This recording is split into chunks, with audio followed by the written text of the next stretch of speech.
가족인데 이 정도는 해야지. 당장 공항으로 와서 결제해.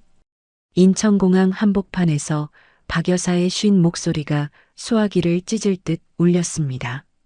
저는 거실 소파에 느긋하게 앉아 커피잔을 기울이며 되물었습니다. 아줌마, 누구신데 자꾸 전화하세요? 수화기 너머가 조용해졌습니다. 숨 넘어가는 소리만 거칠게 들리더니 곧 비명에 가까운 울음이 터졌죠. 15명의 시댁 식구들은 비행기를 타지 못한 채 공항 바닥에 주저앉았습니다. 일주일 전까지만 해도 저는 시댁의 지갑이었습니다. 남편의 불륜 뒷바라지 자금줄이었고 15명 가족여행의 카드 결제기였죠. 그런 제가 왜 이혼 도장을 찍었는지, 왜 카드를 막았는지 이 사람들은 아직 모릅니다. 자기들이 밟고 선 땅이 이미 꺼지기 시작했다는 것도요. 오늘의 사연 시작 전에 구독과 좋아요 눌러주시면 집안에 동기운과 행운이 가득할 겁니다. 퇴근길 지하철 안에서 저는 손잡이를 잡은 채 눈을 감았습니다. 발바닥이 욱신거렸고 어깨가 돌덩이처럼 무거웠죠. 현관 비밀번호를 누르고 문을 여는데 거실에서 낄낄거리는 웃음소리가 흘러나왔습니다. 소파에 비스듬히 누운 이민석이 핸드폰 화면을 들여다보며 엄지손가락을 연신 움직이고 있었습니다. 저는 신발을 벗다 말고 그 자리에 멈춰 섰습니다. 화면 가득 분홍색 하트 이모티콘이 올라가고 있었거든요. 왔어? 이민석이 고개도 돌리지 않은 채 핸드폰을 가슴팔에 탁 엎어놓으며 말했습니다. 응. 밥 먹었어? 저는 아무렇지 않은 척 부엌으로 향하며 대답했습니다. 심장이 쿵쿵 뛰었지만 얼굴에는 티를 내지 않았습니다. 이민석이 소파에서 일어나며 기지개를 켰습니다. 나 먼저 씻을게. 아, 오늘 저녁은 대충 시켜 먹자. 욕실 문이 닫히고 샤워기 물소리가 들리자마자 저는 소파 위에 엎어져 있는 이민석의 핸드폰을 집어들었습니다. 손끝이 떨렸습니다. 잠금 비밀번호는 결혼기념일이었죠. 메신저 창을 열자 유진아라는 이름 옆에 하트가 붙어 있었습니다. 대화 내용을 위로 올리는데 눈앞이 캄캄해졌습니다. 오빠, 이 가방 너무 예쁘지 않아? 할부로 긁었어. 오빠 와이프 카드. 사진 한 장이 떡하니 올라와 있었습니다. 제 명의 신용카드로 결제한 명품 백이었습니다. 그 아래 대화는 더 끔찍했습니다. 신혼집 전세금 빼서 오피스텔 보증금 넣자. 거기서 우리 둘이 살면 되잖아. 알았어. 근데 좀 시간이 걸릴 수도 있어. 빨리 해. 나 지금 사는데 곰팡이 피었단 말이야. 저는 욕실에서 콧노래가 흘러나오는 것을 들으며 대화 내용을 처음부터 끝까지 제 핸드폰 카메라로 찍었습니다. 한 장도 빠짐없이요. 손이 떨려서 초점이 안 맞을 때마다 심호흡을 하고 다시 찍었습니다. 핸드폰을 원래 자리에 엎어놓고 부엌 의자에 앉았을 때 온몸에서 힘이 빠져나가는 것을 느꼈습니다. 바로 그때 핸드폰이 울렸습니다. 화면에 어머님이라는 글자가 떠 있었죠. 여보세요, 어머님. 지원아, 나야. 다음 주에 엄마 칠순 기념으로 베트남 여행 가는 거 알지? 박 여사의 목소리는 언제나처럼 당당했습니다. 네, 들었습니다. 식구들 다 합치면 15명이야. 여행사에서 2천만 원이라고 하더라. 내일 아침까지 내 카드로 결제해놔. 저는 수화기를 쥔 손에 힘을 주었습니다. 어머님, 2천만 원이요? 가족인데 이 정도는 해야지. 네가 우리 집 맏며느리잖아. 시누이들한테 창피하게 돈 얘기 꺼내지 말고 네가 알아서 처리해. 박 여사는 제 대답을 기다리지도 않고 전화를 끊었습니다. 저는 꺼진 화면을 한참 들여다보았습니다. 3년이었습니다. 시댁 경조사비, 명절 용돈, 시누이들 아이 학원비까지. 제 월급의 절반은 늘 그쪽으로 빠져나갔죠. 그런데 그 돈이 어디로 갔습니까? 제 남편은 다른 여자에게 제 카드를 건네주고 제 전세금을 빼돌릴 궁리를 하고 있었습니다. 욕실 문이 열리고 이민석이 수건으로 머리를 털며 나왔습니다. 뭐해? 밥 안 시켜? 응, 지금 시킬게. 저는 배달 앱을 여는 척하며 이민석의 얼굴을 슬쩍 올려다보았습니다. 태어난 그 얼굴이 낯설었습니다. 이민석이 잠든 것은 밤 11시쯤이었습니다. 코를 드르렁거리며 이불을 걷어차는 이민석 옆에서 저는 이불 속 핸드폰 불빛에 의지해 이혼 서류 양식을 검색하기 시작했습니다. 새벽 4시까지 저는 이혼 합의서와 재산을 어떻게 나눌지 정리한 내역서를 한 글자 한 글자 작성했습니다. 프린터 소리가 이민석을 깨울까봐 파일을 USB에 담아두었죠. 다음 날 아침 출근 준비를 마친 이민석이 현관에서 구두를 신고 있었습니다. 저는 그 앞을 막아섰습니다. 뭐야, 비켜봐. 늦겠다.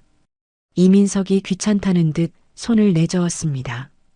저는 편의점에서 새벽에 뽑아온 불륜 대화 캡처 사진들과 이혼 합의서를 이민석의 가슴팔에 밀어 넣었습니다. 이게 뭐? 이민석이 종이를 펼치다가 얼굴이 하얗게 질렸습니다. 오늘 법원 가자. 이혼 서류에 도장 찍어. 야야야야. 이게 무슨 소리야 갑자기. 이민석이 종이를 구기며 뒷걸음질 쳤습니다. 도장 안 찍으면 오유진이라는 여자한테 소송 넣고 내 회사 감사실에 유흥업소 결제 내역이랑 다 넘길 거야. 어디서 그런 걸? 롯데호텔 스위트룸 2번, 강남 가라오케 3번, 청담동 와인바 결제 내역. 오유진 91년생, 서초구 반포동 거주. 더 읊어줄까? 이민석의 무릎이 후들후들 떨리기 시작했습니다. 넥타이를 고쳐 매는 손가락이 제대로 움직이지 않았죠. 차 어디 세워놨어? 이민석이 고개를 푹 숙인 채 현관문을 열었습니다. 법원으로 가는 차 안에서 이민석은 연신 입을 열었습니다.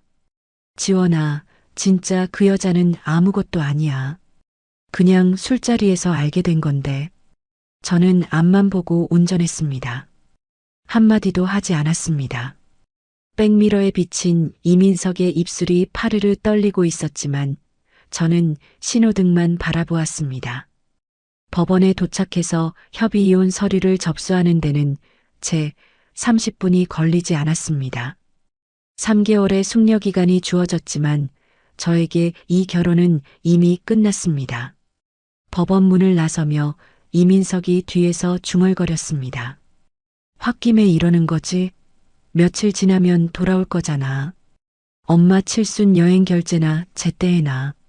저는 걸음을 멈추지 않았습니다. 주차장을 향해 걸으며 주먹을 꽉 쥐었습니다. 회사에 돌아온 저는 점심시간에 핸드폰을 꺼내 전화번호 하나를 눌렀습니다. 수진아, 나 지원이. 은행에서 잠깐 볼 수 있어? 급한 일이 있어서. 대학 동기이자 주거래 은행 직원인 수진이가 전화를 받았습니다. 무슨 일이야? 목소리가 안 좋다. 만나서 얘기할게. 오늘 퇴근하고 갈 수 있지? 응, 와. 기다릴게.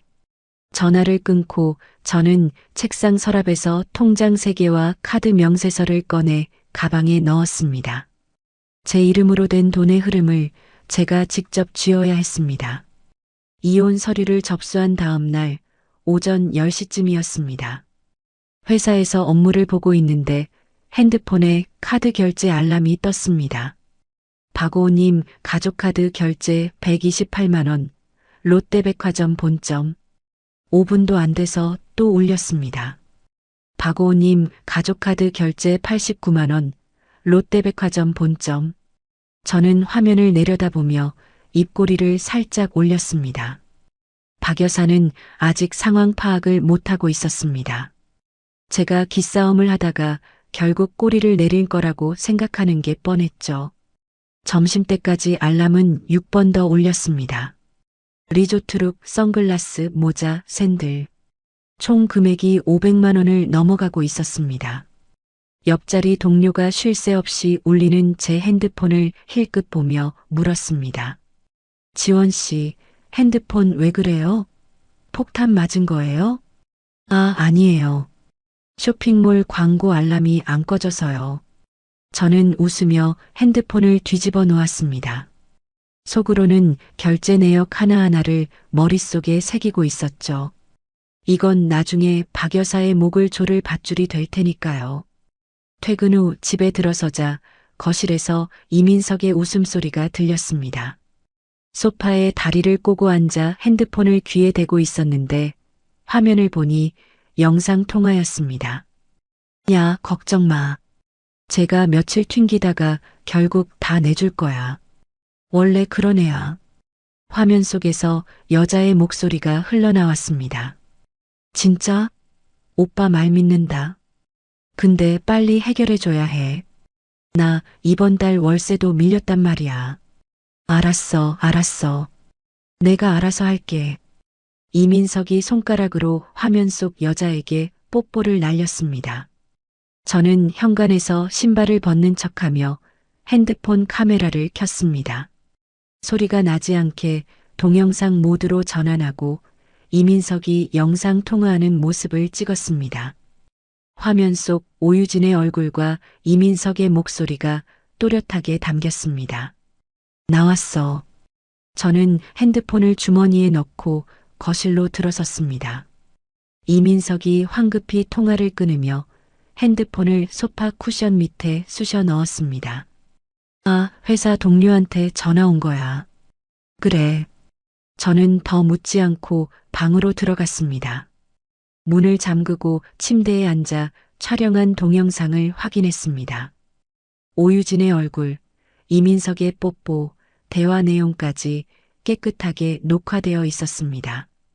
저는 동영상 파일을 비밀 폴더에 저장한 뒤 핸드폰을 내려놓고 박 여사가 카드를 긁은 백화점 매장 두 곳에 전화를 걸었습니다. 안녕하세요. 오늘 이 카드로 결제하신 분이 카드 명의자 본인이 아닙니다. 혹시 매장 안 카메라 영상을 보관하고 계신가요? 매장 직원이 당황한 목소리로 대답했습니다. 네, 고객님. 매장 내 촬영 영상은 30일간 보관하고 있습니다. 감사합니다. 조만간 관련 서류를 가지고 방문하겠습니다. 전화를 끊고 저는 메모장을 펴서 매장 이름과 전화번호, 결제 시간을 꼼꼼히 적었습니다. 그 주 토요일 오전이었습니다. 초인종이 미친 듯이 울렸습니다. 문을 열자 박 여사를 선두로 시누이 둘, 그 남편들, 조카 넷까지 우르르 밀고 들어왔습니다. 어머님, 미리 말씀을 하셔야죠. 내 아들 집에 오는데 무슨 말을 해. 자, 다들 들어와. 박 여사가 거실 소파에 떡하니 앉으며 시누이들에게 손짓했습니다. 언니, 면세점에서 뭐 살 거야? 큰 시누이가 핸드폰을 꺼내며 물었습니다. 나는 선크림이랑 향수. 엄마는? 엄마는 지갑하고 스카프. 지원이 카드로 면세점에서 미리 주문해 놓으면 되지. 작은 시누이가 고개를 끄덕이며 제 쪽을 쳐다보지도 않고 말했습니다. 저는 부엌에서 물컵을 들고 서서 그 광경을 지켜보았습니다. 마치 제가 투명 인간이라도 된 것처럼 아무도 저에게 의견을 묻지 않았죠. 박 여사가 소파 팔걸이를 탁 치며 저를 불렀습니다. 지원아, 이리 와봐. 저는 물컵을 내려놓고 거실로 갔습니다.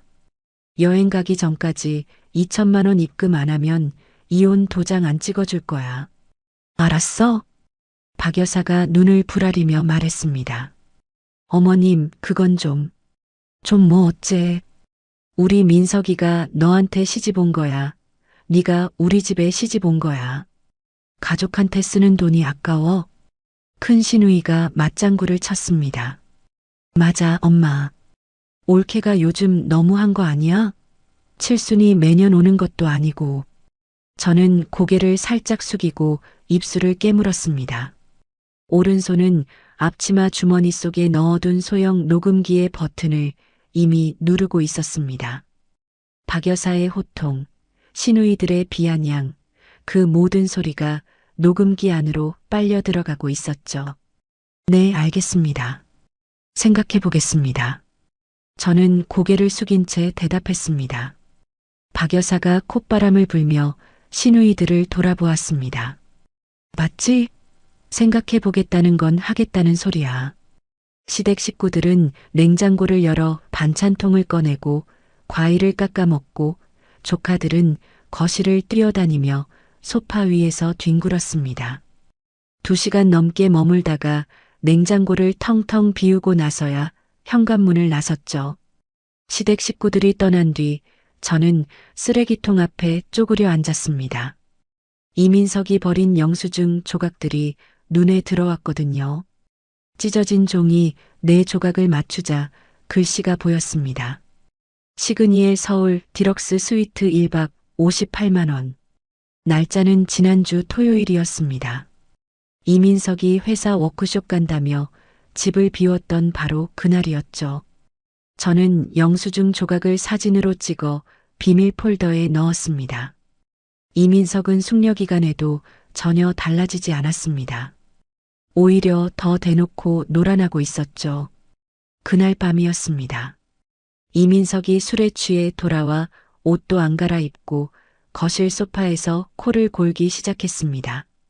저는 이민석의 코 고는 소리를 확인한 뒤 슬리퍼를 신고 서재로 들어갔습니다. 책상 서랍을 하나씩 열었습니다. 첫 번째 서랍, 볼펜과 메모지뿐이었습니다. 두 번째 서랍, 오래된 명함들이 쌓여 있었죠. 세 번째 서랍은 잠겨 있었습니다. 저는 부엌에서 얇은 쇠꼬챙이를 가져와 잠금 장치를 비틀었습니다.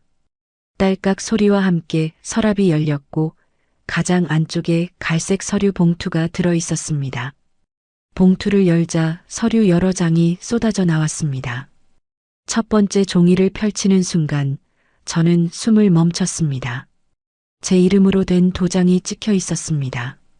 제가 찍은 적 없는 도장이었습니다. 이민석이 제 도장을 몰래 만들어서 이 아파트 전세금 5억 원을 빼내겠다는 서류를 꾸며놓은 것이었습니다. 돈을 받는 사람 이름 칸에는 오유진이라고 적혀 있었습니다. 저는 서류를 든 손이 바들바들 떨리는 것을 느끼며 서재 문 너머로 들리는 이민석의 코 고는 소리를 들었습니다.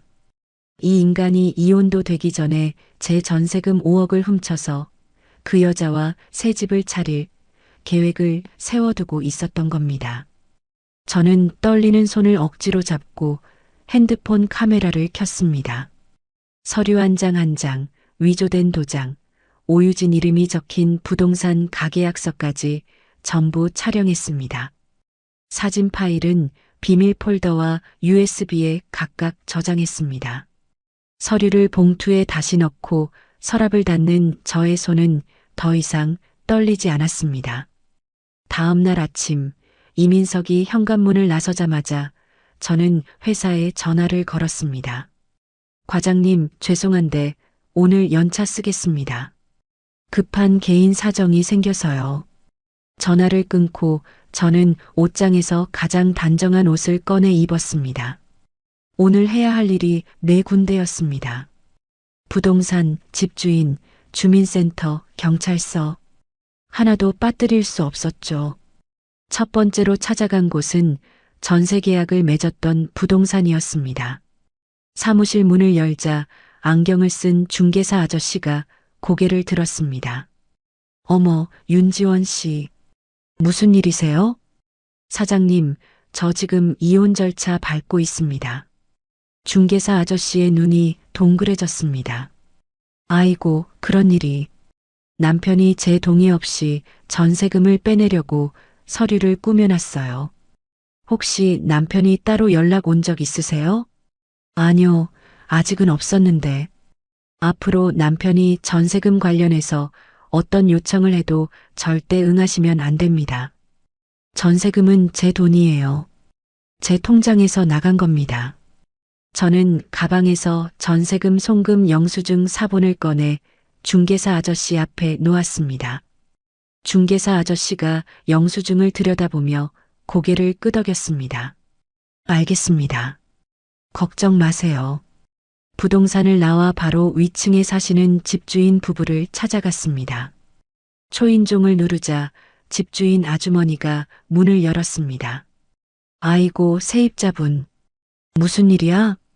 사모님, 죄송하지만 드릴 말씀이 있어서요. 잠깐 시간 되실까요? 거실에 앉아 저는 상황을 간단하게 설명했습니다. 집주인 아저씨가 팔짱을 끼며 얼굴을 찌푸렸습니다. 세상에, 남편이라는 사람이 그런 짓을 해? 네. 그래서 부탁드리고 싶은 게 있습니다. 전세금 돌려주실 때 반드시 제 이름으로 된 통장에만 보내주세요. 남편이 뭐라고 하든 어떤 서류를 들고 오든 절대 남편한테 돈을 주시면 안 됩니다. 집주인 아저씨가 무릎을 탁 치며 말했습니다. 당연하지.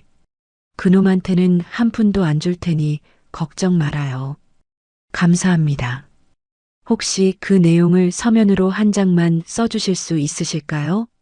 집주인 부부는 흔쾌히 종이를 꺼내 전세금은 윤지원 본인 통장으로만 반환하겠다는 내용을 적고 서명을 해주었습니다. 저는 그 종이를 받아 투명 파일에 넣고 가방에 챙겼습니다. 세 번째로 향한 곳은 주민센터였습니다. 민원 창구에 앉아 담당 직원에게 말했습니다. 제 도장 증명서를 다른 사람이 대신 뽑아가지 못하게 막아주세요. 직원이 모니터를 보며 물었습니다. 보호 신청이시죠? 신분증 주시겠어요? 신분증을 내밀고 서류에 서명하자 직원이 처리 완료 화면을 보여주었습니다. 이제부터 본인 외에는 발급이 안 됩니다. 저는 고개를 숙여 인사하고 주민센터를 나왔습니다. 이민석이 제 도장을 위조한 것도 모자라 증명서까지 대리로 뽑아갈 수 있었다는 생각에 등줄기가 서늘해졌습니다. 하루만 늦었어도 큰일 날 뻔했죠. 마지막으로 향한 곳은 관할 경찰서였습니다. 민원실 창구에 앉자 담당 경찰관이 물었습니다. 어떤 일로 오셨습니까? 남편이 제 도장을 몰래 만들어서 서류를 위조했습니다. 고소하고 싶습니다. 저는 가방에서 서류 사진을 출력한 종이들을 꺼내 경찰관 앞에 하나씩 펼쳤습니다. 위조된 도장, 제 이름이 적힌 서류, 오유진 이름이 적힌 가계약서까지. 경찰관이 서류를 한 장씩 넘기며 눈을 가늘게 떴습니다. 이건 꽤 심각한 건이네요. 고소장 접수하시겠습니까? 네, 접수하겠습니다. 고소장을 작성하는데 1시간이 걸렸습니다. 담당 경찰관이 접수증을 건네며 말했습니다. 조사 일정 잡히면 연락드리겠습니다. 증거물 원본은 잘 보관하세요. 감사합니다. 경찰서를 나서는데 핸드폰이 울렸습니다. 박 여사였습니다. 문자 한 통이 와 있었죠. 여행사에서 자꾸 전화 온다. 당장 카드 한도 풀어서 결제해놔. 내일까지 안 하면 너 각오해. 저는 그 문자를 캡처해서 비밀 폴더에 저장했습니다. 그리고 핸드폰 달력을 열어 박 여사의 칠순 여행 출국일에 빨간색으로 표시를 해두었습니다. 집에 돌아온 저는 이민석이 퇴근하기 전에 서재로 들어갔습니다. 어젯밤 촬영해둔 서류 원본들을 봉투째 가방에 넣고 대신 편의점에서 복사해 온 사본을 봉투에 담아 서랍 안 똑같은 자리에 밀어 넣었습니다. 서랍을 닫고 잠금 장치를 다시 걸었죠. 원본 서류가 든 봉투는 퇴근길에 은행에 들러 제 개인 금고에 넣어둘 생각이었습니다. 저녁 7시쯤 이민석이 콧노래를 부르며 현관문을 열었습니다. 저는 부엌에서 설거지를 하는 척하며 이민석의 움직임을 살폈습니다. 이민석이 서재로 들어갔습니다. 서랍을 여는 소리가 들렸습니다. 잠시 뒤 서랍을 닫는 소리가 나고 이민석이 서재에서 나왔습니다. 거실 소파에 털썩 앉으며 핸드폰을 꺼내는 이민석의 얼굴에는 안도하는 기색이 역력했습니다. 저는 설거지를 하며 수세미를 꾹꾹 눌렀습니다. 그날 밤 이민석이 잠든 뒤 저는 노트북을 열었습니다. 제 급여 통장에 연결되어 있던 이민석의 교통카드 자동 충전을 해지했습니다. 이민석 핸드폰 통신비 자동이체도 끊었습니다. 아파트 관리비 자동이체 계좌도 제 새 통장으로 변경했습니다. 하나씩 끊어낼 때마다 가슴이 시원해지는 것을 느꼈습니다. 노트북을 덮고 저는 내일 아침 해야 할 일을 손가락으로 꼽았습니다. 카드 정지, 현관문 비밀번호 교체. 내일이면 이 집에서 이민석의 흔적을 완전히 지울 수 있습니다. 다음 날 오전 9시 저는 주거래 은행 창구에 앉아 있었습니다. 이 카드 전부 정지시켜 주세요. 창구 직원에게 카드 3장을 내밀었습니다. 직원이 카드를 한 장씩 확인하며 모니터를 두드렸습니다. 본인 카드 2장, 가족 카드 1장이요. 가족 카드도 정지 사유를 선택하셔야 하는데요.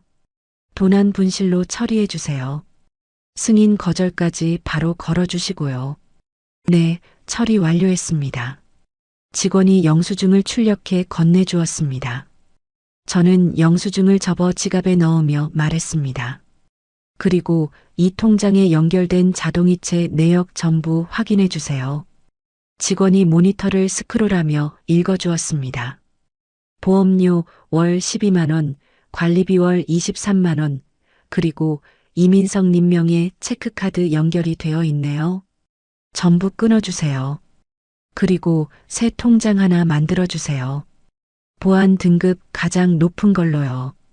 새 통장을 받아든 저는 기존 통장에 있던 잔액을 전부 새 통장으로 옮겼습니다.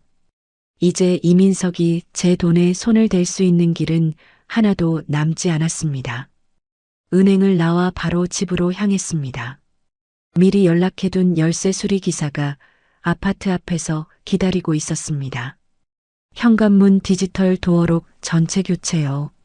기존에 등록된 지문이랑 비밀번호 싹 다 밀어주세요.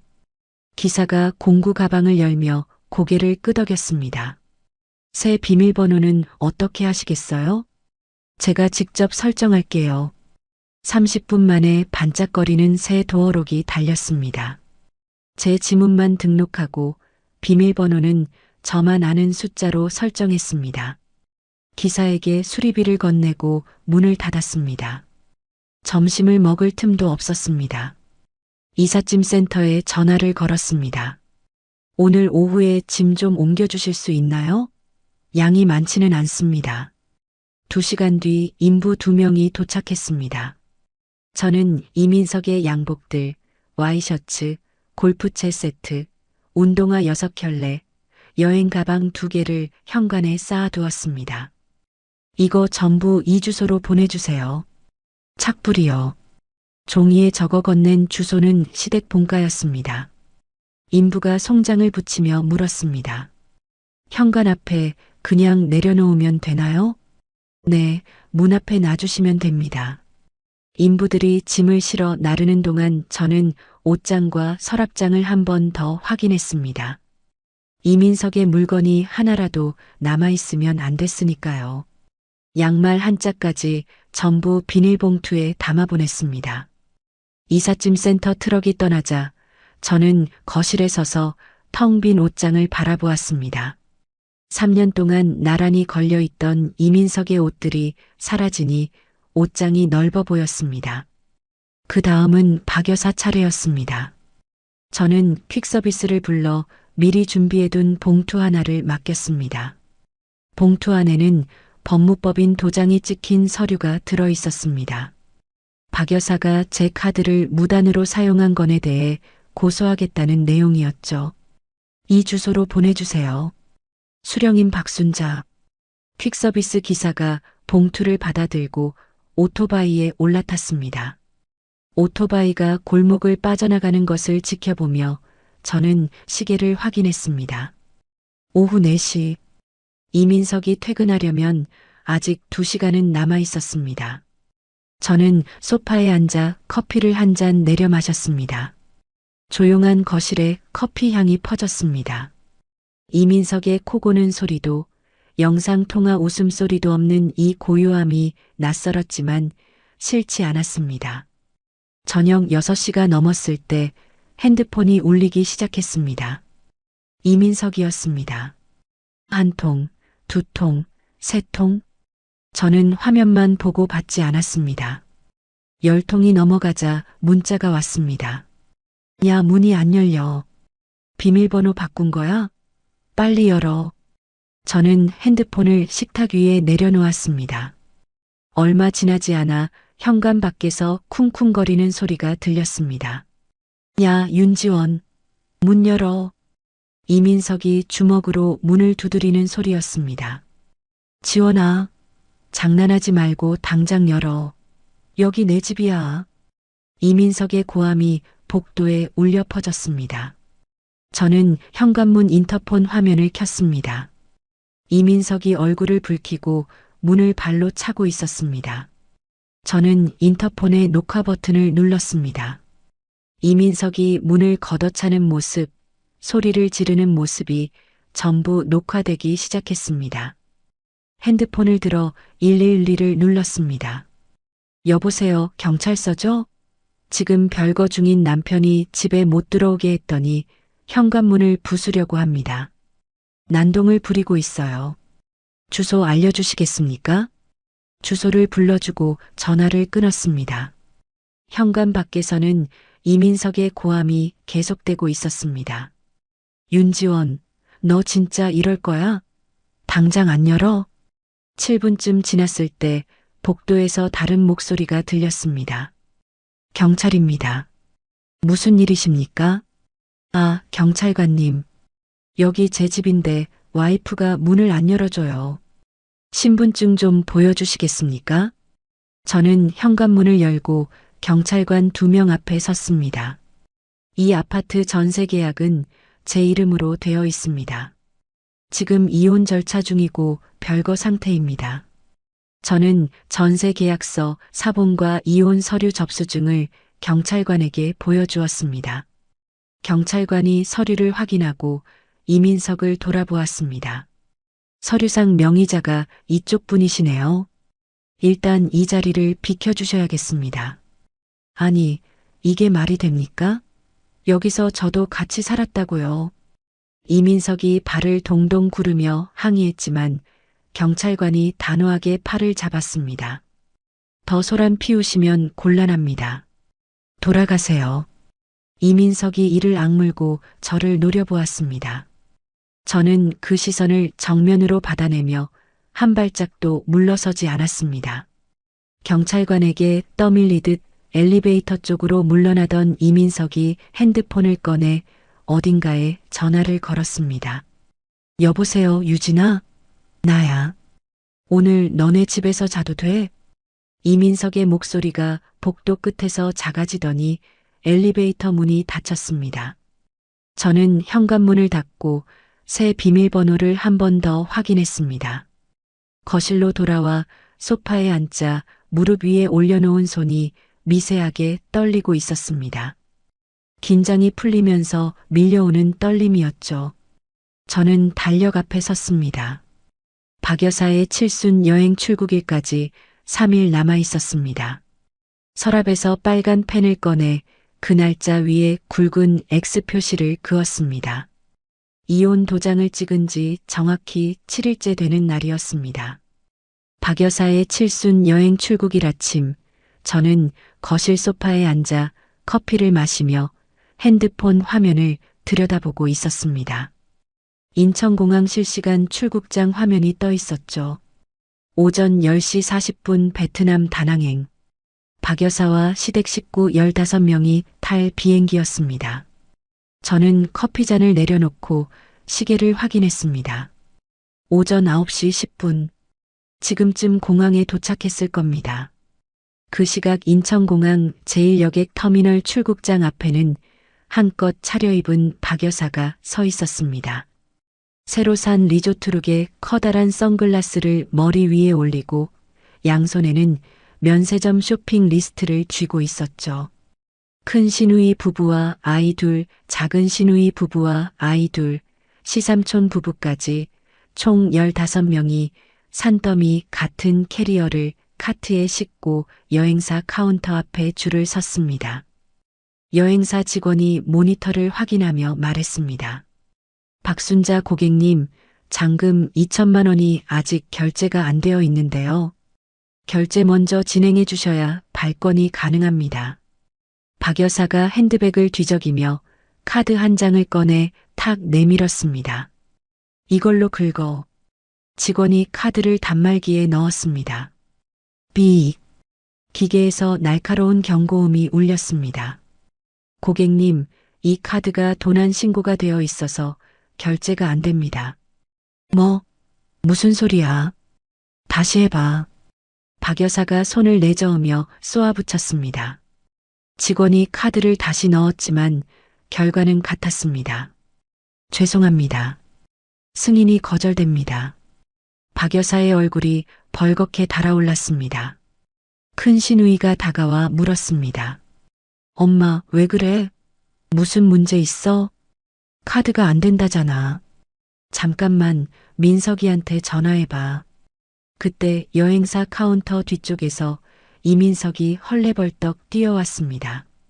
넥타이도 매지 않은 구겨진 와이셔츠 차림이었죠. 엄마, 나도 카드가 안 돼. 아까 주유소에서도 안 됐어.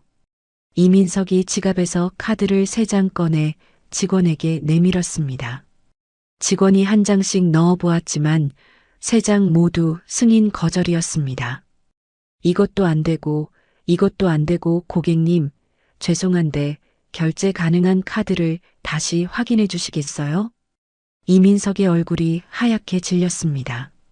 주머니에서 핸드폰을 꺼내 제 번호를 눌렀습니다. 1번, 2번, 3번. 저는 받지 않았습니다. 소파에 기대앉아 핸드폰 화면에 뜨는 이민석의 이름을 보며 커피를 한 모금 마셨습니다. 4번, 5번. 그래도 받지 않았습니다. 공항에서는 시댁 식구들이 웅성거리기 시작했습니다. 형, 비행기 시간 얼마 안 남았는데 어떻게 되는 거야? 시삼촌이 시계를 보며 초조하게 물었습니다. 잠깐만요, 잠깐만. 지금 전화하고 있으니까. 이민석이 다시 제 번호를 눌렀습니다. 7번째 전화였습니다. 저는 커피잔을 식탁에 내려놓고 전화를 받았습니다. 여보세요. 야, 윤지원. 너 지금 뭐 하는 거야? 카드가 왜 안 돼? 엄마 여행 못 가잖아. 당장. 수화기 너머에서 갑자기 빼앗는 소리가 들렸습니다. 박 여사의 쉰 목소리가 귀를 찔렀습니다. 지원아, 너 지금 어디야? 가족인데 이 정도는 해야지. 당장 공항으로 와서 결제해. 저는 소파 등받이에 기대며 천천히 입을 열었습니다. 아줌마, 누구신데 자꾸 전화하세요? 수화기 너머가 조용해졌습니다. 박 여사의 거친 숨소리만 들렸습니다. 뭐라고? 지금 나한테 아줌마라고 했어? 네. 며칠 전에 보낸 서류 받으셨죠? 제 카드 몰래 쓴 거, 곧 경찰에서 조사 나갈 겁니다. 그러니까 모르는 번호로 전화하지 마시고요. 이 인연이 미쳤어. 네가 감히. 저는 박 여사의 비명이 채 끝나기도 전에 통화 종료 버튼을 눌렀습니다. 핸드폰을 식탁 위에 내려놓고 창밖을 바라보았습니다. 4월의 햇살이 거실 바닥에 따뜻하게 깔려 있었습니다. 공항에서는 난리가 나고 있었습니다. 박 여사가 핸드폰을 쥔 채 헐떡거리며 카운터 앞에 주저앉았습니다. 엄마, 괜찮아? 엄마. 큰 시누이가 박 여사의 등을 두드렸습니다. 카드가 안 된다고. 그년이 카드를 막아버렸어. 박 여사가 바닥을 주먹으로 내리치며 소리를 질렀습니다. 여행사 직원이 난처한 표정으로 시계를 보며 말했습니다. 고객님, 탑승 수송 마감이 40분 남았습니다. 결제가 안 되시면 발권이 어렵습니다. 잠깐만 기다려봐요. 이민석이 핸드폰을 귀에 대고 어딘가에 전화를 걸었지만 받는 사람이 없었습니다. 시삼촌 부부가 짐을 끌고 이민석에게 다가왔습니다. 민석아, 이게 대체 어떻게 된 거야? 우리 일정 다 잡아놓고 왔는데. 삼촌, 잠깐만요. 지금 해결하고 있으니까. 해결은 무슨 해결이야? 비행기 시간 다 돼가는데. 작은 시누이의 아이들이 출국장 앞에서 울음을 터뜨렸습니다. 엄마, 비행기 안 타? 나 비행기 타고 싶어. 조용히 해. 엄마도 지금 모르겠다고. 작은 시누이가 아이를 달래다 말고 이민석에게 소리쳤습니다. 오빠, 도대체 어떻게 된 거야? 올케한테 다 맡겨놨다며? 돈 준비됐다며? 이민석이 아무 말도 하지 못한 채 입술만 달싹거렸습니다. 탑승 수송 마감 안내 방송이 터미널에 울려 퍼졌습니다. 여행사 직원이 마지막으로 물었습니다. 고객님, 결제 진행하시겠습니까? 아무도 대답하지 못했습니다. 보안 요원이 다가와 카운터 앞에 웅크리고 앉아 있는 박 여사에게 말했습니다. 고객님, 이쪽은 통행에 방해가 됩니다. 자리를 옮겨주시겠습니까? 박 여사가 고개를 들었습니다. 화장이 번진 얼굴로 주변을 둘러보니 수백 명의 여행객들이 힐끗힐끗 쳐다보고 있었습니다. 큰 시누이가 이민석의 팔을 잡아 흔들었습니다. 오빠, 이게 다 올케 때문이지? 이혼한다더니 진짜로 이렇게 하는 거야? 시삼촌이 캐리어 손잡이를 놓으며 한숨을 내쉬었습니다. 순자씨, 내가 뭘 했어? 며느리한테 다 떠넘기지 말라고 했잖아.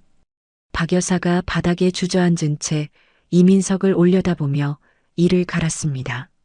민석아, 네가 다 해결한다고 해놓고 이게 뭐야? 이민석은 산더미 같은 캐리어 옆에 서서 고개를 떨구었습니다. 저는 거실 창가에 서서 하늘을 올려다보았습니다. 비행기 한 대가 하얀 선을 그으며 날아가고 있었습니다. 박 여사와 시댁 식구들은 저 비행기를 타지 못했겠죠. 저는 창가를 떠나 책상 앞에 앉았습니다. 서랍에서 변호사 명함과 증거 서류 파일을 꺼내 가지런히 정리했습니다. 이 사람들이 이대로 조용히 물러날 리 없었으니까요. 공항 사태가 있고 일주일이 지났습니다. 그 사이 이민석과 박 여사에게서 연락은 없었습니다. 너무 조용해서 오히려 불안했죠. 월요일 아침 출근해서 회사 로비를 지나는데 동료 김수연이 저를 붙잡았습니다. 지원 씨, 이것 좀 봐요. 수연이가 핸드폰 화면을 보여주었습니다. 회사 사내 게시판에 올라온 익명 글이었습니다.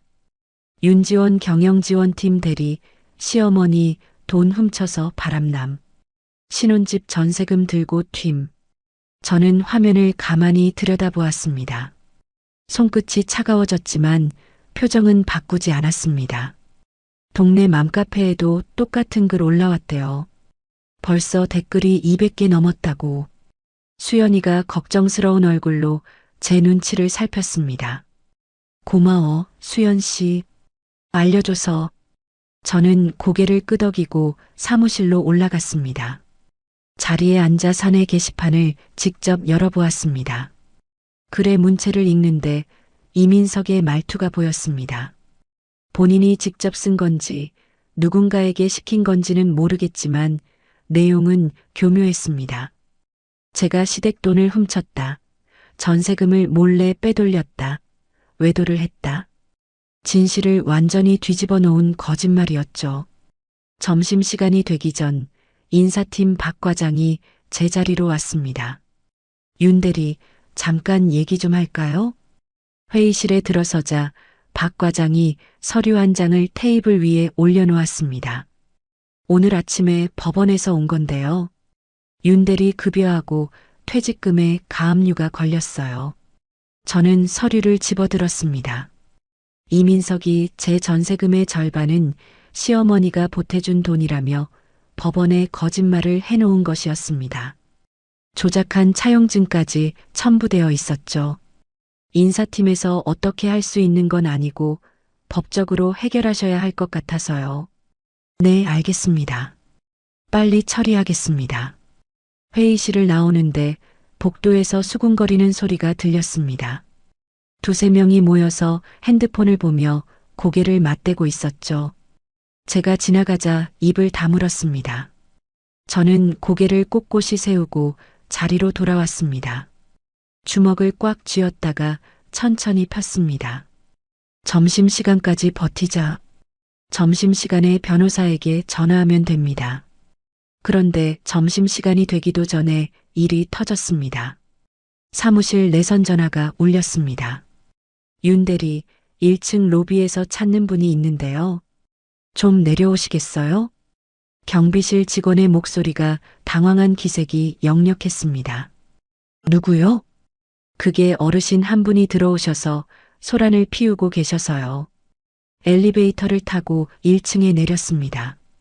로비 회전문 안쪽에 박 여사가 서 있었습니다.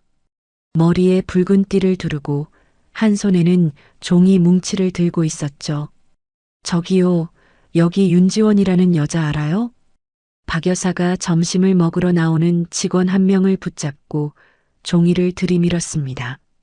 종이에는 굵은 글씨로 며느리 윤지원은 도둑년이라고 적혀 있었습니다. 이 여자가 우리 아들 돈 훔쳐서 도망갔어요. 여러분이 같이 일하는 사람이 도둑이에요, 도둑. 박 여사의 쉰 목소리가 로비에 쩌렁쩌렁 울렸습니다. 점심시간이라 로비에는 사람이 바글바글했죠. 한두 명이 걸음을 멈추고 쳐다보기 시작하더니 순식간에 사람들이 몰려들었습니다. 경비원 2명이 달려왔습니다. 어르신, 여기서 이러시면 안 됩니다. 밖으로 나가주세요. 나 안 나가. 내 며느리가 여기서 일한다고. 며느리 나오라고 해. 박 여사가 경비원의 손을 뿌리치며 로비 한가운데 주저앉았습니다. 그리고 두 다리를 쭉 뻗고 바닥을 손바닥으로 내리치기 시작했습니다. 아이고, 내 팔자야. 며느리한테 돈 떼이고 이렇게 나 앉았어. 하늘이 무섭지도 않아? 구경꾼들이 핸드폰을 꺼내 촬영하기 시작했습니다. 보안 요원이 추가로 달려왔지만 박 여사는 드러누워 발버둥을 쳤습니다. 나한테 손대지 마. 이 회사에서 도둑년을 고용하고 있다고. 로비가 완전히 마비되었습니다.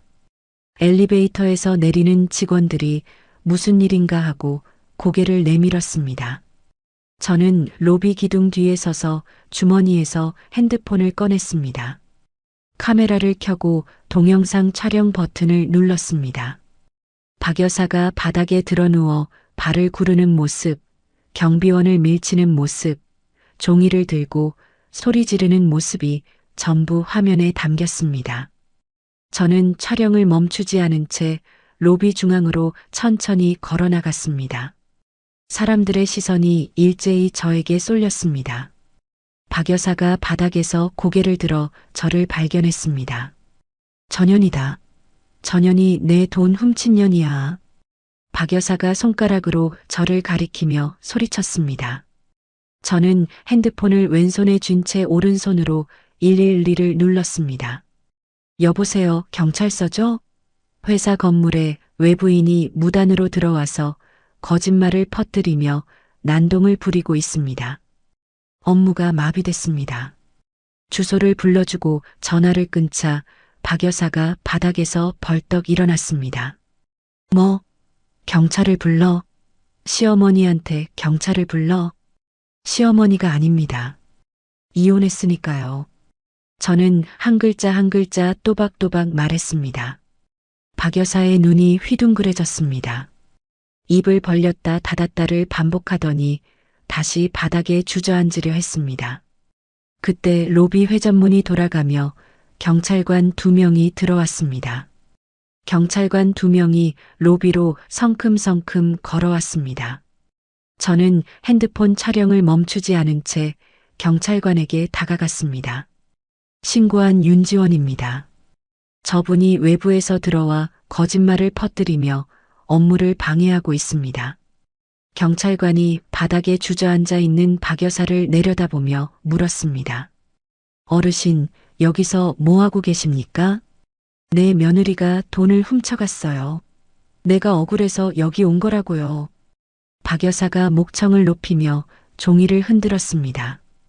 일단 일어나 주시겠습니까?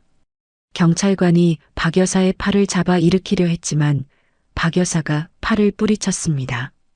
나 안 일어나. 이 여자가 경찰을 시어머니한테 부른 거야. 저는 가방에서 투명 파일을 꺼내 경찰관에게 내밀었습니다. 이건 제 신분증이고요. 이건 이분이 제 카드를 무단으로 사용한 결제 내역입니다. 그리고 이건 이분이 저한테 보낸 협박 문자 내역이에요. 경찰관이 서류를 한 장씩 넘겨보더니 동료 경찰관과 눈을 마주쳤습니다. 어르신, 일단 자리에서 일어나셔야 합니다. 진술은 서에 가서 하시죠.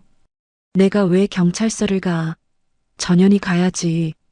박 여사가 다시 바닥을 손바닥으로 내리쳤습니다. 경찰관이 무전기를 꺼내 본부에 연락했습니다. 현장에서 협조가 안 됩니다. 추가 인력 요청합니다. 3분 뒤 경찰관 2명이 더 도착했습니다. 4명의 경찰관이 박 여사를 둘러쌌습니다. 어르신, 마지막으로 말씀드립니다. 자진해서 일어나시지 않으면 공무집행 방해로 체포할 수밖에 없습니다. 박 여사가 그제야 고개를 들어 주변을 둘러보았습니다. 로비에 가득 찬 구경꾼들, 핸드폰을 들고 촬영하는 직원들, 그리고 자신을 에워싼 경찰관 4명. 자, 일어나시죠. 경찰관이 박 여사의 양팔을 잡아 일으켰습니다. 박 여사가 비틀거리며 일어서자 경찰관이 또박또박 말했습니다. 체포합니다. 업무방해 및 명예훼손 혐의입니다. 변호사의 도움을 받을 권리가 있고 진술을 거부할 수 있습니다.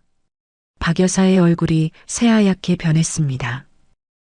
뭐라고? 체포? 나를? 며느리가 불렀어요. 경찰이 왜 나를 잡아가? 전현이 잡혀가야지.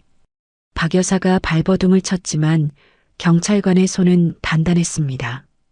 수갑이 채워지는 찰칵 소리가 조용해진 로비에 선명하게 울렸습니다. 저는 그 장면을 핸드폰으로 찍었습니다.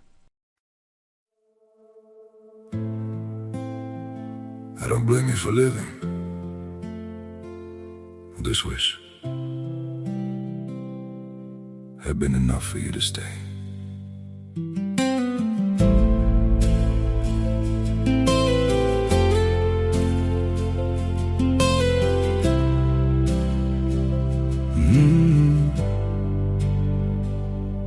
I saw it coming in the way you changed, in the silence between your words. Every I'm fine felt heavier than truth, like something breaking unheard. I tried to fix what I didn't understand, held on tighter as you slipped away. But love can't grow where it's already gone. I don't blame you for living this wish had been enough for you to stay.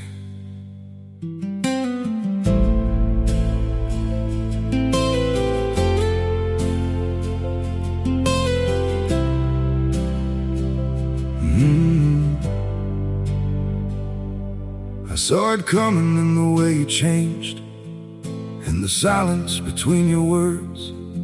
Every I'm fine felt heavier than truth, like something breaking unheard. I tried to fix what I didn't understand, held on tighter as you slipped away. But love can't grow where it's already gone. I don't blame you for living this wish had been enough for you to stay.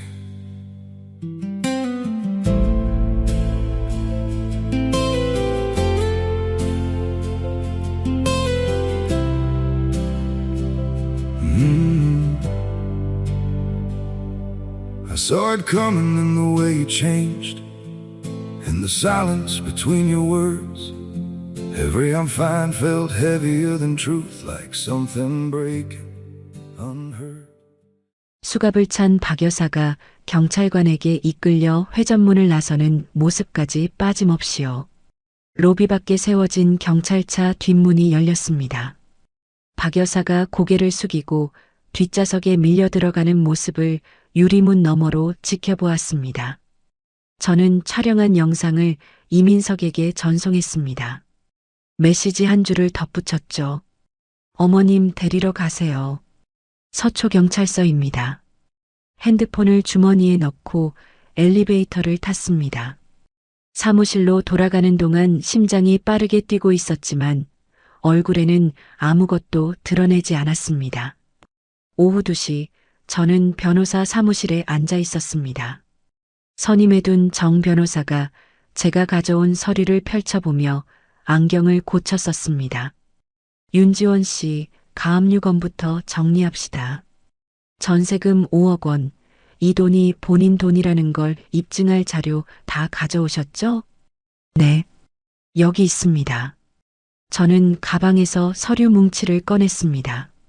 전세금 송금 영수증 원본, 10년간 모아온 적금 해지 내역서, 월급 통장 거래 내역까지 빠짐없이 준비해 두었죠.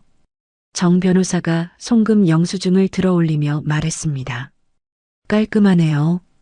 입금자 이름이 윤지원, 금액 5억, 날짜까지 다 찍혀 있으니 이건 반박할 수가 없어요. 상대방이 낸 차용증이라는 게 오히려 위조 증거가 될 겁니다. 그리고 이것도 같이 내주세요. 저는 이민석이 오유진과 호텔을 다니며 결제한 영수증들, 위조된 도장과 서류 사진, 오유진 이름이 적힌 부동산 가계약서 사본을 테이블 위에 펼쳤습니다. 정 변호사가 서류를 한 장씩 넘기다가 고개를 들었습니다. 이 정도면 거짓 가압류 신청 자체가 소송 사기로 넘어갈 수 있겠는데요. 넘겨주세요. 그리고 하나 더 부탁드릴 게 있습니다. 말씀하세요. 이민석 월급 통장하고 시어머니 박순자 명의 빌라에 가압류 걸어주세요. 위자료 청구도 같이요. 정 변호사가 펜을 내려놓으며 저를 바라보았습니다. 금액은 어느 정도 생각하고 계세요? 변호사님이 받아낼 수 있는 최대로요. 정 변호사가 고개를 끄덕였습니다. 오늘 중으로 법원에 접수하겠습니다. 변호사 사무실을 나온 저는 회사로 돌아가지 않고 집 근처 카페에 들어갔습니다. 노트북을 열고 사내 게시판에 허위 글을 캡처했습니다. 맘카페 글도 찾아서 캡처했죠. 그리고 반박 글을 쓰기 시작했습니다. 긴 설명은 필요 없었습니다.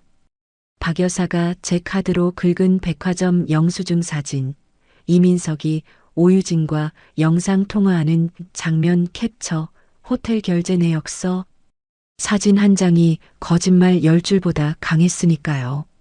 사내 게시판에 올렸습니다. 맘카페에도 올렸습니다. 댓글은 달지 않았습니다. 증거만 올려놓으면 사람들이 스스로 판단할 테니까요. 저녁이 되자 맘카페 댓글 흐름이 바뀌기 시작했습니다. 영수증 보니까 시어머니가 카드 긁은 거잖아. 도둑은 누구야? 남편이 다른 여자랑 호텔 다닌 영수증이 이렇게 많아? 이거 완전 반전인데.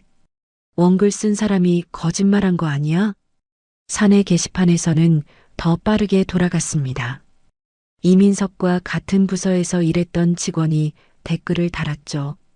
이민석 씨 법인카드로 이상한 곳에서 결제한 거 나도 봤음. 감사실에 알려야 하는 거 아님? 그 댓글 아래로 동조하는 글이 줄줄이 달렸습니다. 누군가가 실제로 이민석의 회사 감사실에 투서를 넣었다는 소문이 퍼졌습니다. 저는 노트북을 덮고 카페를 나왔습니다. 밤바람이 볼을 스쳤습니다. 집에 돌아와 현관문을 잠그고 신발을 벗는데 핸드폰에 문자가 하나 와 있었습니다. 이민석이었습니다. 제발 글 좀 내려줘. 회사에서 감사 들어온다고 난리야. 나 잘못했어. 한 번만. 저는 문자를 읽고 핸드폰을 식탁 위에 내려놓았습니다. 답장은 하지 않았습니다. 부엌에서 물 한 잔을 따라 마시고 책상 앞에 앉았습니다. 증거 서류 파일을 열어 목록을 다시 한번 확인했습니다. 불륜 증거, 위조 서류 사진, 카드 무단 사용 내역, 회사 로비 난동 영상, 녹취록. 빠진 것이 없었습니다. 이민석이 던진 거짓말은 전부 본인에게 돌아가고 있었습니다. 제가 한 건 그저 진실을 꺼내놓은 것뿐이었죠. 2달이 흘렀습니다. 이민석의 회사 감사실은 투서를 받은 직후부터 법인카드 사용 내역을 샅샅이 뒤졌습니다. 이민석이 오유진과 함께 쓴 고급 식당, 호텔, 술집 결제 내역이 줄줄이 나왔죠. 회사 돈으로 개인 유흥을 즐긴 것이 명백했습니다. 징계위원회가 열렸고 이민석은 해고 통보를 받았습니다.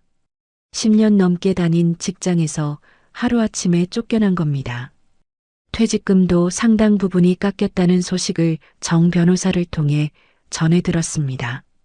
직장을 잃고 빚에 쪼들리게 된 이민석에게 오유진은 가장 먼저 등을 돌렸습니다. 위자료 소송장이 오유진에게 날아간 바로 다음 날 오유진이 이민석에게 전화를 걸었다고 합니다. 오빠, 나 이거 못 내. 나도 속아서 만난 건데 왜 내가 물어내야 해? 유진아, 잠깐만.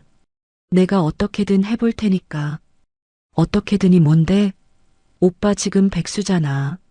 나한테 줄 수 있는 게 뭐가 있어? 유진아.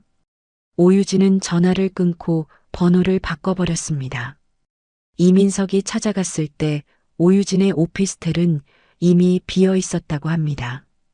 옷까지 하나 남기지 않고 잠적해버린 거죠. 한편 박 여사도 무너지고 있었습니다. 회사 로비에서 벌인 난동으로 형사처벌을 받게 된 박 여사는 합의금을 마련해야 했습니다. 거기에 제가 청구한 카드 무단 사용에 대한 배상금, 그리고 이민석의 불륜에 대한 위자료까지. 빚이 눈덩이처럼 불어났죠. 박 여사는 결국 평생 품고 살던 낡은 빌라를 내놓았습니다. 급하게 팔아야 했기 때문에 시세보다 훨씬 싸게 넘길 수밖에 없었습니다. 빌라를 팔고도 빚을 다 갚지 못했다는 이야기를 들었습니다. 동네 사람들은 수군거렸습니다. 저 집 아들이 바람 피우다 걸려서 잘리고 어머니는 며느리 회사에 쳐들어갔다가 수갑 찼대. 세상에 며느리 돈으로 여행 가려다가 공항에서 망신당한 사람 아니야? 맞아. 그 집이야. 손가락질을 견디지 못한 박 여사와 이민석은 짐을 쌌습니다. 변두리 골목 끝에 있는 좁은 단칸방으로 이삿짐을 날랐다고 합니다. 곰팡이 냄새가 나는 반지하였죠. 이혼 판결이 최종 확정되던 날이었습니다. 저는 법원 복도를 걸어 나오고 있었습니다. 정 변호사가 옆에서 서류 가방을 들고 걸으며 말했습니다. 윤지원 씨 수고하셨습니다. 전세금 전액 보전, 위자료 확정, 가압류도 유지됩니다. 완승이에요. 감사합니다, 변호사님. 오래 고생하셨습니다. 고개를 숙여 인사하는데 복도 끝에서 익숙한 목소리가 들렸습니다. 지원아. 고개를 돌리자 이민석이 달려오고 있었습니다. 2달 전과는 완전히 다른 모습이었습니다. 볼이 쑥 들어가고 면도를 하지 않아 수염이 거칠게 자라 있었죠. 양복 대신 구겨진 점퍼를 입고 있었습니다. 이민석 뒤에서 박 여사가 절뚝거리며 따라왔습니다. 새치가 내려온 머리카락이 헝클어져 있었고 얼굴은 칠순 여행 때와는 비교할 수 없을 만큼 늙어 보였습니다. 이민석이 제 앞에 와서 무릎을 꿇었습니다. 법원 복도 바닥에 이마를 박듯 엎드렸죠. 지원아, 한 번만 봐줘. 제발. 박 여사도 옆에 나란히 무릎을 꿇었습니다. 지원아, 내가 잘못했어. 이 늙은 것이 눈이 멀어서 그랬어. 한 번만 선처해줘. 응? 박 여사가 제 바지 끝자락을 움켜쥐었습니다. 손가락 마디가 울퉁불퉁한 늙은 손이었습니다. 저는 한 발짝 뒤로 물러서며 바지 끝자락을 빼냈습니다. 이민석이 고개를 들어 저를 올려다보았습니다. 충혈된 눈에 눈물이 고여 있었죠. 제발 가압류만이라도 풀어줘. 나 지금 먹고 살 돈이 없어. 엄마 약값도 못 내고 있다고. 저는 이민석의 눈을 내려다보았습니다.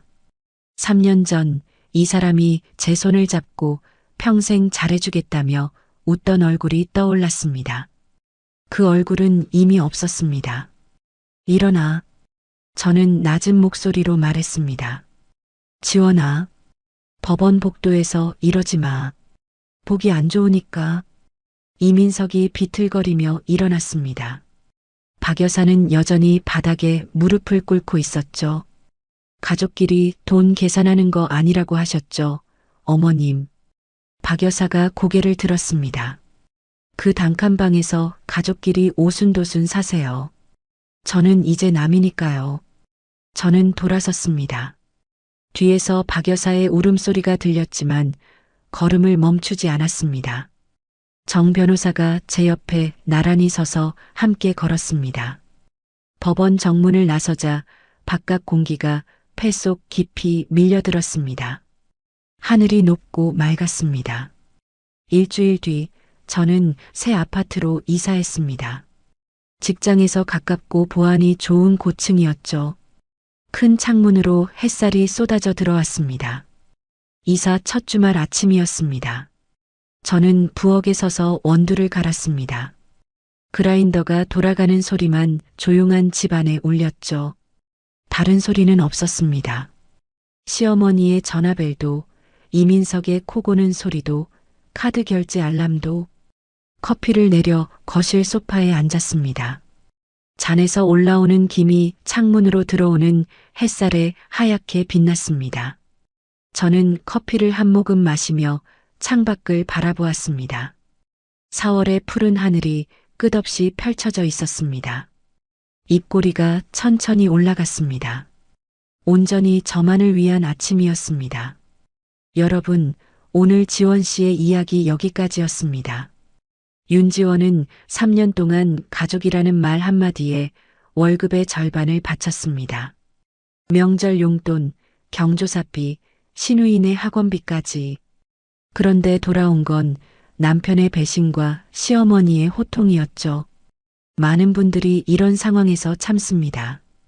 가족이니까, 며느리니까 한 번만 더 참으면 나아지겠지. 그 한 번이 쌓이고 쌓여서 3년이 되고 5년이 되고 결국 내 인생 전부가 되어버립니다. 윤지원이 달랐던 건 딱 하나입니다. 울지 않고 움직였다는 것. 감정에 휘둘리지 않고 증거를 모았고 소리 지르지 않고 서류를 준비했고 매달리지 않고 도장을 찍었습니다. 그리고 자기 돈은 자기 손으로 지켜냈죠. 가족이라는 이름은 참 따뜻한 말입니다. 하지만 그 말이 누군가를 착취하는 도구가 되는 순간 더 이상 가족이 아닙니다. 일방적으로 퍼주기만 하는 관계는 가족이 아니라 기생이에요. 진짜 가족은 서로의 삶을 존중하는 사람들입니다. 내가 힘들 때 손을 잡아주는 사람이지 내 지갑을 열어가는 사람이 아닙니다. 혹시 지금 이 이야기를 들으며 나도 그랬는데 하고 떠오르는 장면이 있으셨다면 한 가지만 기억해 주세요. 내 인생을 지키는 건 이기적인 게 아니라 당연한 겁니다. 이야기를 끝까지 들어주신 분이 계시다면 잘 들었다고 댓글 하나만 남겨주세요. 항상 다채롭고 재밌는 이야기 들고 올 수 있도록 노력하는 채널이 되겠습니다. 항상 좋은 일만 가득하시길 바랍니다. 오늘도 끝까지 들어주신 시청자 여러분 정말 감사합니다. 오늘 하루도 무탈하고 행복한 하루 보내시길 바라겠습니다.